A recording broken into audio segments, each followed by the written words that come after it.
عیسی بگوتن و کرامتان اشکره کرد که او خلاصکار سوزدایه. وید دعوته که ده آف گوهرد کر شراب. وی مرووکی که 38 سالان سقط بو قنج کرد. یکی کوتی جهاد خودورو آوید بر عیسی و گوت خودان تو بخوازی تو دکاری من پاقش بکی. عیسی دست خودانی سروی و گوت پاقش ببه و ده جهده او ساخ بو.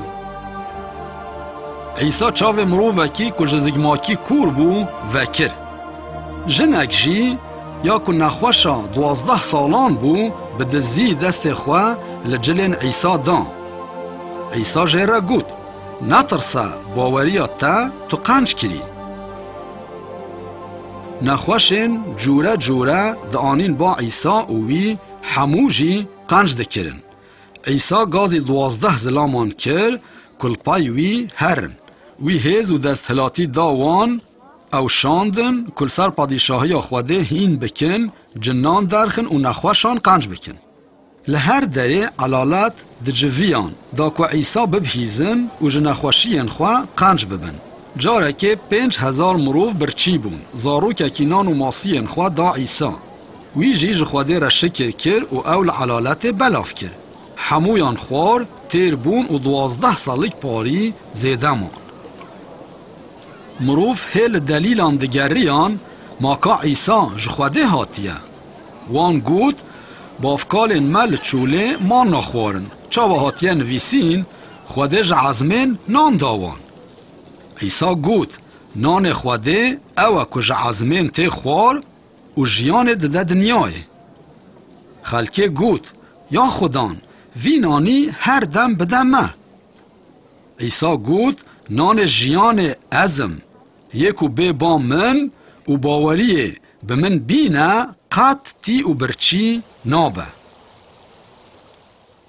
عیسی جه پیشی و گود که سرک کاهین و مزنین گل ویوی رد بکن و بکجن.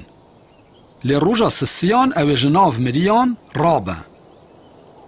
سرویرین جهویان هین کرن عیسی قبول ندکرن. لی یک جوان نیقودیموس لراستی دیگریا او بشف هاد با عیسی. عیسی جه گود اگر مروف جنو و چه نبه او نکاره پادشاهی خوده ببینه. نیقودیموس گود ما مروف کی که پیر بوبه چاوه دیسا دکاره بکه و ذکر دیا خواه و جنو و چه به. عیسی شروع کر گود یکو جه بدن چه دبه بدنه یکو جه روح چه دبه روحه.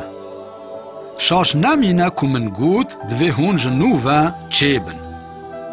نیکودیموس جه پرسی او یک چاوه چه دبه. عیسی گود تو ما مستوى اسرائیلی جی ماتوه که نزانی.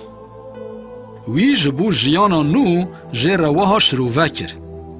خوده وصا جدنی حس کر که کره خواه یکتا دان. دا هر کسی که باوری پی بینه هلاک نبه لی جیانا ویا هر هایی هبه. خوده کره خواه نشاند که دنیای سوجدار درخه لی شاند دا که دنیا بوی خلاص ببه. صدم دیوانبون اوه که روناهی هاد دنه لی مرووان روناهی بهتر جتاری حس کر چمکی کارین وان خراب بون. یکو باوری خواه بکر تینه جیانا ویا هر هایی هیا. لی یکو بیا کر نکه جیان نابینه لی خزبا خوده لسر وی دمینه. هنگ نیکودیموس فهم کر و باور کر.